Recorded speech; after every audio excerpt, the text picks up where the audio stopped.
Hello दोस्तों, माइस्टी notes में आपका स्वागत है। और दोस्तों, वीडियो को देखने से पहले चैनल को सब्सक्राइब जरूर कर दें और बेल आइकन को जरूर दबा दें ताकि आने वाली वीडियो के अपडेट्स आपको मिलती रहे। तो चलिए दोस्तों, स्टार्ट करते हैं आज का टॉपिक। तो दोस्तों, आज का जो हमारा टॉपिक है वह है मुगल काल में वास्तुकला। और इसमें हम देखेंगे कि मुगलों ने किन किन इमारतों का निर्माण करवाया और उसके निर्माण में उन्होंने कौन कौन सी सामग्री लगाई, कौन कौन से भवन बनाए, दीवारों के बारे में, मीनारों के बारे में, मस्जिद और उनके जो रहने के स्थान थे उसके बारे में। तो चलिए दोस्तों, शुरू करते हैं। तो दोस्तों, मुग़ल स्थापत्य कला ऐसा नहीं था कि अचानक से ही आई, बल्कि दिल्ली सल्तनत के काल में भी इसका विकास हो चुका था। लेकिन मुग़लों के आ जाने के बाद इसमें नए नए तकनीकों का विकास किया गया, नए नई शैलियों को जोड़ा गया और साथ ही इसमें अलंकरण यानी कि सजावट के जो तत्व होते थे, पदार्थ होते थे, उसकी भी एक नई शैली इन्होंने विकसित की। और दोस्तों, मुग़ल काल में स्थापत्य कला के विकास और नई नई शैलियों के आगमन का सबसे बड़ा कारण था जो मुग़ल शासक होते थे वो अब स्थापत्य कला में काफ़ी ज़्यादा रुचि लेने लगे थे और नए नए भवनों के निर्माण के लिए आर्थिक सहायता प्रदान करने लगे थे। इसलिए इतिहासकारों ने भी मुग़ल काल के इस काल की प्रशंसा की है और साथ ही इतिहासकार पर्सी ब्राउन ने वास्तुकला को प्रकाश तथा उर्वरा की घोतक ग्रीष्म ऋतु के रूप में संबोधित किया है। तो वहीं दूसरे इतिहासकार स्मिथ ने इसे वास्तुकला की रानी कहा है, इस काल को कहा है। और दोस्तों, भारत में मुग़ल काल में वास्तुकला की जो शैली विकसित हुई उसके बारे में भी विद्वानों के अलग अलग दृष्टिकोण हैं और अलग अलग विचार है। जैसे कि इतिहासकार फर्ग्यूसन और हेवेल कहते हैं कि भारत में जो शैली विकसित हुई वास्तुकला की उसमें भारत और विदेशी दोनों शैलियों का मिश्रण है। जबकि पर्सी ब्राउन के कहते हैं कि मुग़ल कालीन जो वास्तुकला थी उसमें कहीं भी विदेशी शैलियों का कोई भी प्रभाव नहीं दिखाई देता, मतलब ये पूर्ण रूप से भारतीय थी। इसलिए यह कहना ज़्यादा उचित होगा कि जो मुग़ल वास्तुकला शैली का जन्म था वो हिंदू, मुस्लिम, बौद्ध, जैन, राजपूत, ईरानी, अरबी तथा बगदादी आदि वास्तुकला शैलियों के मिश्रण से हुआ। कहने का मतलब कि मुग़ल काल में जो वास्तुकला की शैली थी वह मध्य एशिया, फारस से लेकर भारतीय उपमहाद्वीप के जितने भी प्रांतीय राज्य थे उन सब में प्रचलित थी और इन्हीं सब शैलियों का जो मिश्रण था वो मुग़ल काल में वास्तुकला के रूप में हमें दिखाई देता है। तो दोस्तों, अब हम जानेंगे कि मुग़लों ने कौन कौन सी सामग्री का और कौन सी तकनीक का इस्तेमाल करके स्थापत्य कला का विकास किया। तो दोस्तों, आज के समय की तरह मुग़ल काल में भी जब कोई भवन निर्माण किया जाता था तो उससे पहले उसका एक सांचा तैयार किया जाता था और फिर उसके ऊपर काम किया जाता था। यही काम मुग़ल काल में भी बहुत ही बड़े पैमाने पर हो रहा था। और सांचा तैयार करने का एक फ़ायदा ये होता था कि इससे उसमें लगने वाली सामग्री और उसमें धन का जो है अंदाज़ा लग जाता था, जिसकी वजह से उस कार्य को करने में और भवन निर्माण करने में आसानी होती थी। और दोस्तों, इस काल के निर्माण कार्य की सबसे बड़ी विशेषता यह थी कि मुग़लों ने जो भी सामग्री अपने भवन निर्माण में या किसी और चीज़ के निर्माण में लगाई वो सामग्री सबसे श्रेष्ठ होती थी, यानी कि बिल्कुल ही गुणवत्ता वाली होती थी। जैसे कि लाल बलुआ पत्थर, संगमरमर, ये दोनों पत्थर ही विशेष स्थानों पर मिलते थे। जैसे कि लाल पत्थर फतेहपुर की पहाड़ियों में तथा संगमरमर जोधपुर के मकराना में उपलब्ध था। इसके अलावा कुछ दूसरे भी लोकप्रिय पत्थर थे, जैसे चूना पत्थर, पीला पत्थर तथा काला पत्थर, जिसका इस्तेमाल भवन निर्माण में किया जाता था। तो दोस्तों, लाल बलुआ पत्थर का सबसे ज़्यादा इस्तेमाल अकबर ने करवाया। आप लोगों ने देखा होगा कि आगरा में फतेहपुर सीकरी में जो उसका महल बना है वह लाल बलुआ पत्थर का ही बना है। तो वहीं दूसरी ओर बादशाह शाहजहां ने संगमरमर के पत्थर का अधिक उपयोग किया, इसलिए उन्होंने अधिकतर जितने भी निर्माण कार्य करवाए उसके निर्माण के लिए उन्होंने संगमरमर का इस्तेमाल करवाया, जिसका सबसे बड़ा उदाहरण ताजमहल है। क्योंकि संगमरमर की एक विशेषता ये थी कि वह पत्थर बाकी पत्थरों की तुलना में काफ़ी चमकदार था और वह काफ़ी रोशनदार होता था, यानी कि उसको कहीं लगा दिया जाए तो काफ़ी सूरज की रोशनी से जो रिफ्लेक्ट होता था, रिफ्लेक्शन, उसकी वजह से वो और ज़्यादा चमकता था। आप लोगों ने ताजमहल को देखा ही होगा कि वो कितना शाइन करता है। लेकिन दोस्तों, इमारत बनाने से पहले जो उसमें पत्थर लगाए जाते थे, उस पत्थर को काटा जाता था और उसे सही आकार में गढ़ा जाता था और फिर उस पर पॉलिश चढ़ाई जाती थी। और इसकी जानकारी जो है हमें आगरा के फतेहपुर सीकरी से मिलती है। वहाँ पर पत्थर को काटने की, उसे गढ़ने की और उसे पॉलिश करने की तकनीक की जानकारी दी गई है। जैसा कि आप लोगों ने आजकल देखा ही होगा कि जब किसी बड़े पत्थर को काटा जाता है तो उसमें एक लाइन से 3-4 कीलें मारी जाती हैं ताकि वो पत्थर एक लाइन में बराबर आकार में कट सके। और यह कला जो आज के समय में हमें देखने को जो मिलती है, यह मुगल काल में ही विकसित हुई थी। जैसा कि आप लोग देख सकते हैं, लोहे की कीलों को लकड़ी चीरने की भांति पत्थर में सीधी लाइन में लगातार और पास पास ठोकते चले जाते थे। इस तकनीक से उपयुक्त आकार के पत्थरों को काटा जाता था। पत्थरों को सुडौल बनाने के लिए लोहे की रुखानी तथा हथौड़े की सहायता से उन्हें कुशलतापूर्वक गढ़ा जाता था।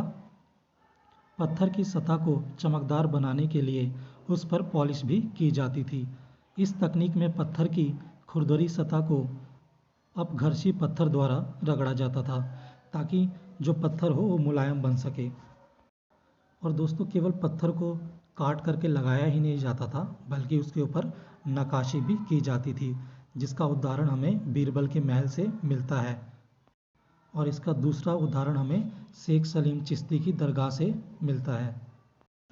और पत्थरों पर जो नक्काशी का जो कार्य था और जो उस पर अलंकरण किया जाता था, यानी कि उसको जो सजाया जाता था, उसका असली रूप जो है हमें शाहजहाँ के काल में देखने को मिलता है, जब शाहजहाँ के कारीगरों ने उस कार्य के लिए सूक्ष्म यंत्रों का इस्तेमाल करना शुरू कर दिया था। और दोस्तों, केवल पत्थरों को काटने से और उस पर अलंकरण करने से ही इमारत तैयार नहीं होती थी, बल्कि उन बड़े बड़े पत्थरों के टुकड़ों को आपस में जोड़ने के लिए विभिन्न मसालों का इस्तेमाल किया जाता था, जिनमें कुछ सर्वप्रमुख थे सन, सिरिशे काई, समगह, सुर्खी, गुड़ और कुछ दूसरे चिपचिपे पदार्थ। और ऐसा नहीं था कि केवल इन्हीं का इस्तेमाल किया जाता था, बल्कि उस समय उन इमारतों को एक तरीके से वाटरप्रूफ रखने के लिए भी एक मसाले का एक इस्तेमाल किया जाता था, जिसको सरूज कहते हैं। और इसके में जो मिश्रण होता था वो था चूने, रेत और लकड़ी का, ताकि इमारतों में पानी की सीलन ना जा सके।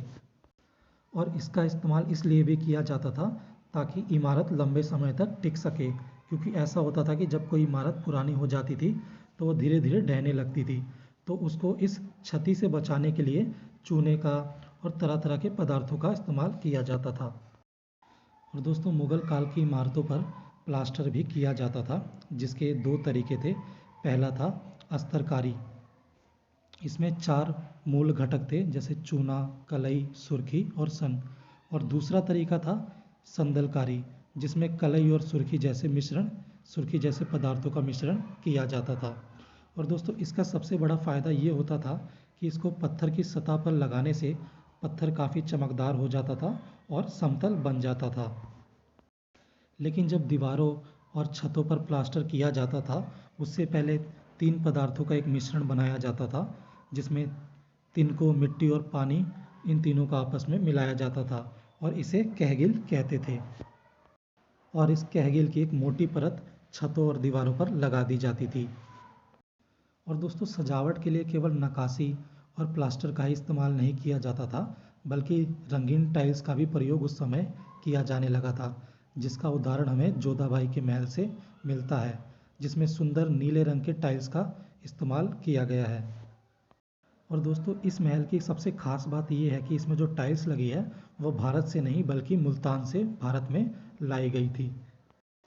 और दोस्तों, आज के समय की तरह उस समय भी जब कोई इमारत तैयार की जाती थी तो उससे पहले उस इमारत की नींव खोदी जाती थी, और वो इतनी गहराई में खोदी जाती थी ताकि इमारत मजबूत बन सके। इसके लिए कंक्रीट का एक मिश्रण बनाया जाता था और उसको इसमें भर दिया जाता था, और फिर लोहे और लकड़ी की सहायता से उसको बिल्कुल कूटकर बिल्कुल सटीक बैठा दिया जाता था। और फिर जब वह सूख जाता था तो उसके ऊपर दीवार खड़ी कर दी जाती थी, और फिर उसके बाद की जो प्रक्रिया होती थी वह भी आज की प्रक्रिया के ही समान है।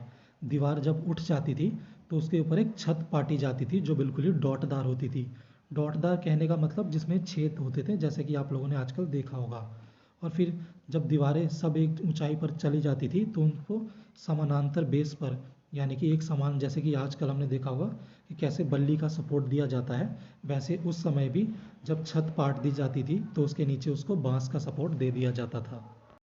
और बांस का सपोर्ट मिलते ही जो छत बनाई जाती थी वो काफ़ी मजबूत हो जाती थी, जिस पर बैठकर श्रमिक अपना कार्य करते थे। तो दोस्तों अब हम जानेंगे कि भवन निर्माण में जो नए नए आयाम होते थे, जैसे दीवारें, कमरे, खिड़कियाँ, मीनारे, गुंबद, इसको कैसे अलग अलग तरीके से इनका निर्माण किया जाता था और इसमें अलग अलग तकनीक और अलग अलग सामग्री, मतलब कौन कौन सी तकनीक और कौन कौन सी सामग्री का इस्तेमाल किया जाता था।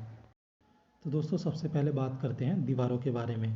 तो दोस्तों दीवारें ज़्यादा मोटी नहीं होती थी, बल्कि 2 से 4 फुट तक ये मोटी होती थी, यानी चौड़ी होती थी।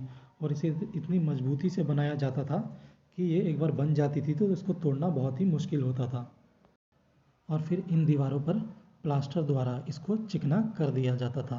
और दोस्तों दीवारें भी 2 तरीके से बनाई जाती थी। एक होती थी महल के अंदर के कमरों की दीवारें और दूसरी होती थी किलों की दीवारें, यानी कि जो बाहर। और जो किलों की दीवारें होती थी वह घर के अंदर जो कमरे और घरों की जो दीवारें होती थी उससे काफ़ी मोटी होती थी, जिसको बनाने के लिए लाल बलुआ पत्थर का इस्तेमाल किया जाता था। और दोस्तों आप लोगों ने देखा ही होगा कि बादशाहों के जो महल होते थे, जो उनके किले होते थे, उसके किले के बाहर ही बड़े बड़े खड्डे होते थे ताकि उसको वो अपने किले को सुरक्षित रख सके। लेकिन कभी कभी ऐसा होता था कि उन गड्ढों में पानी भर जाता था, जिससे कि उनकी दीवारों को नुकसान पहुंच सकता था। तो अपनी दीवारों को सुरक्षा प्रदान करने के लिए वह जिप्सम और चूने का एक प्लास्टर तैयार करके बाहर किलों की दीवारों पर लगा देते थे, ताकि पानी का जो सीड़न है पानी की, वह उनके किले की दीवार को क्षति ना पहुंचाए। अब बात करते हैं कमरे किस तरीके से बनाए जाते थे।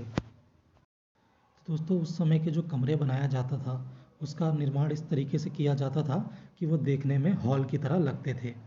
उसमें हवा आने के लिए उसमें डॉटदार खिड़कियां भी एक तरीके से बनाई जाती थी। और उस समय के ज़्यादातर जो कमरे होते थे, जो लोगों के रहने के जो घर होते थे, उसका निर्माण इसी तरीके से किया जाता था कि हर घर में तुम्हें एक हॉल ज़रूर बनाया जाता था और उस हॉल के चारों ओर कमरे होते थे। और यह कार्य केवल रहने वाले कक्षों के लिए या किलों के अंदर ही नहीं, बल्कि यह कार्य मस्जिदों में भी किया जाता था और साथ में मकबरों में भी किया जाता था, यानी कि एक हॉल ज़रूर बनाया जाता था कमरों के साथ। लेकिन दोस्तों कुछ ऐसे हॉल का भी निर्माण किया जाता था जो प्रशासनिक कार्य में उपयोगी हो, और उसका उदाहरण मिलता है आगरे के किले में स्थित दीवाने खास से, जो कि भीतर से एक विशाल हॉल है जो 90 फीट लंबा तथा 66 फीट चौड़ा है। और साथ ही दोस्तों उस समय के जो कमरे होते थे उसमें सुविधा के लिए खिड़कियां, चौखट और रोशनदान, यानी कि जिससे कि सूरज की रोशनी कमरे के अंदर आ सके, इन सब चीज़ों की व्यवस्था की जाती थी। अब बात करते हैं स्तंभ के बारे में। तो दोस्तों आपने जितने भी मुग़ल मॉन्यूमेंट्स देखे होंगे, यानी जितने भी मुग़ल इमारतें देखी होंगी, उन सब में आपने स्तंभों को भी ज़रूर देखा होगा। और इन स्तंभों का जो निर्माण किया जाता था वह ज़्यादातर लाल बलुआ पत्थर और संगमरमर से किया जाता था।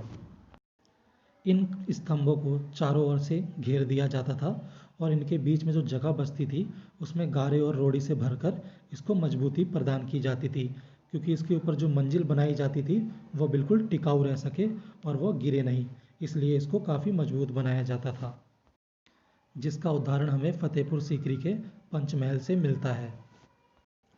और दोस्तों जिस जगह स्तंभ बनाया जाता था, स्तंभ को बनाने से पहले वहाँ पर एक चौड़ी चौकी बनाई जाती थी ताकि स्तंभ को उसके ऊपर खड़ा किया जा सके या उसके ऊपर बनाया जा सके। और जब स्तंभ खड़ा हो जाता था तब उसको मसालों से जोड़ दिया जाता था। और केवल लाल बलुआ पत्थर, संगमरमर के पत्थर ही नहीं, बल्कि ईंटों का इस्तेमाल करके भी कई स्तंभ उस समय बनाए जाते थे। लेकिन जो ईंट के स्तंभ होते थे उनकी एक विशेषता ये होती थी कि इनका जो निचला हिस्सा होता था वो काफ़ी चौड़ा होता था और ऊपरी हिस्सा काफ़ी पतला होता था। और कहीं कहीं तो हमें लकड़ी के स्तंभ भी दिखाई देते हैं जो उस समय के कारीगरों ने बनाए हैं। तो दोस्तों अब बात करते हैं दरवाजे के बारे में कि कैसे दरवाजे बनाए जाते थे। तो दोस्तों दरवाजे का निर्माण इमारत की प्रकृति के आधार पर किया जाता था, मतलब देखा जाता था कि इमारत का आकार क्या है, मतलब इमारत कितनी बड़ी है, उसी हिसाब से उसमें दरवाजे का साइज़ बनाया जाता था। लेकिन मुग़ल काल में जो मुख्य द्वार होते थे, उनके दरवाज़ों का जो साइज़ होता था वो काफ़ी विशाल और भव्य होता था, जिसका सबसे बड़ा उदाहरण फतेहपुर सीकरी का बुलंद दरवाज़ा है। लेकिन जो कमरे होते थे और जो हॉल होते थे, उनके दरवाजे ज़्यादातर छोटे ही होते थे। और दोस्तों, इन दरवाज़ों पर किवाड़ भी लगाए जाते थे, और किवाड़ अच्छा दिखे इसके लिए उसके ऊपर सुंदर नक्काशी या अलंकरण किया जाता था। तो दोस्तों, मुग़ल काल में जो इमारतें होती थी उसमें खिड़कियां और रोशनदान भी बनाए जाते थे, और इनके बनाए जाने से इसका एक और फ़ायदा ये होता था कि इससे इमारत की सुंदरता बढ़ जाती थी। साथ ही जो सूरज की लाइट होती थी वह कमरे में मिलती थी, और साथ ही शुद्ध हवा का आना जाना भी कमरे में बढ़ जाता था। और ज़्यादातर खिड़कियां और रोशनदान शुद्ध हवा के लिए ही बनाए जाते थे, ताकि हवा का आगमन कमरे में होता रहे। और आपने ताजमहल में देखा होगा कि कैसे वहाँ पर खिड़कियाँ बनाई गई हैं, जिसमें डॉटदार हॉल भी, मतलब होल भी किए गए हैं, ताकि हवा का आगमन होता रहे। उसी तरीके से उस समय बनाए जाते थे, जो पास जाके देखने में जालियों की तरह लगती है, लेकिन दरअसल वो खिड़की और रोशनदान होते हैं। साथ ही कुछ खिड़कियाँ ऐसी हैं जहाँ पर चौखट बनाए जाते थे, और उनको ढकने के लिए किवाड़ भी बनाए गए थे। और दोस्तों, रोशनदान की जो जालियाँ होती थी उसके इस तरीके से और इस तकनीक से काटा गया था कि वो देखने में बहुत ही सुंदर लगती थी, जिससे कि पता चलता है कि उस समय के जो कारीगर थे वो अपने कार्य में काफ़ी कुशल थे। अब बात करते हैं गुंबद के बारे में।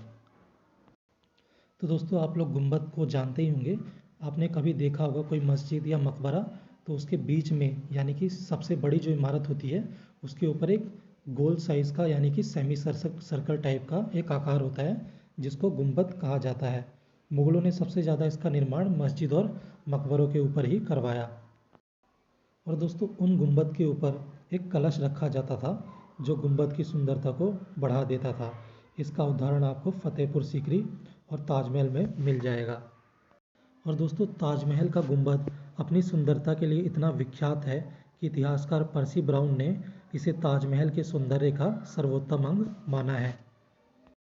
और दोस्तों, ताजमहल के गुंबद की दूसरी विशेष बात यह है कि उसके ऊपर जो कलश रखा हुआ है वो 30 फीट ऊंचा है, और साथ ही वो तांबे का बना हुआ है, जिसके ऊपर सोने का पानी चढ़ाया गया है। और दोस्तों, गुंबद के निर्माण में भी कुछ विशेषताएं होती थी। जैसे मकबरों पर ज़्यादातर एक ही गुंबद बनाए जाते थे, जबकि मस्जिदों में ज़्यादातर 3 गुंबद होते थे। जैसा कि फतेहपुर सीकरी की जामा मस्जिद में केवल एक ही गुंबद बना है, जबकि दिल्ली की जामा मस्जिद के ऊपर 3 गुंबद बनाए गए हैं। लेकिन दोस्तों, जहाँ 3 गुंबद बनाए जाते थे उसमें से जो बीच वाला गुंबद होता था वो बाकी दोनों गुंबद की तुलना में सबसे बड़ा होता था। तो दोस्तों, अब हम जानते हैं मीनारों के बारे में। तो दोस्तों, मुग़ल काल में बड़ी संख्या में मीनारों का भी निर्माण करवाया गया, और इन्हें ज़्यादातर, यानी कि इमारत के चारों कोनों पर इसको स्थापित किया गया, यानी कि इसका निर्माण किया जाता था। और दोस्तों, मीनारों का जो निर्माण होता था वह एक विशेष आकार में किया जाता था। जो नीचे की मंजिलें होती थी वह ऊपर की मंजिलों की तुलना में काफ़ी बड़ी और चौड़ी होती थी, और जैसे जैसे ऊपर की मंजिलें बनाई जाती थी वो नीचे की तुलना में काफ़ी पतली होती थी, और जो सबसे ऊपर होती थी वह सबसे छोटी मंजिल होती थी। और दोस्तों, जो सबसे लास्ट वाली छोटी मंजिल होती थी उसमें खिड़कियां भी बनाई जाती थी, ताकि प्रकाश और हवा का आवागमन बना रहे। और इन मीनारों में ऊपर तक जाने के लिए सीढ़ियों का भी निर्माण करवाया जाता था। लेकिन दोस्तों, जो ताजमहल के मीनार है उनकी एक अलग ही विशेषता है, यानी कि इसके जो कारीगर थे उसने इसको इस तरीके से बनाया है कि ये हल्का सा बाहर की ओर झुका हुआ है, यानी कि कल को कोई आपदा आ जाती है तो ये मीनार गुंबद के ऊपर ना गिरकर बाहर की ओर गिरेगी, जिससे कि गुंबद सेफ हो जाएगा। तो दोस्तों, इसी के साथ हमारा ये टॉपिक भी समाप्त हुआ, और कमेंट करके ज़रूर बताएं कि आपको कैसा लगा। और दोस्तों, अगर आपको इसका PDF चाहिए तो जल्दी से मेरा टेलीग्राम चैनल ज्वाइन कर लीजिए, जिसकी लिंक मैं आपको इस वीडियो के इंस्ट्रक्शन में दे दूँगा। तो चलिए दोस्तों, मिलते हैं नेक्स्ट टॉपिक में, और इसे देखने के लिए आपका बहुत बहुत शुक्रिया।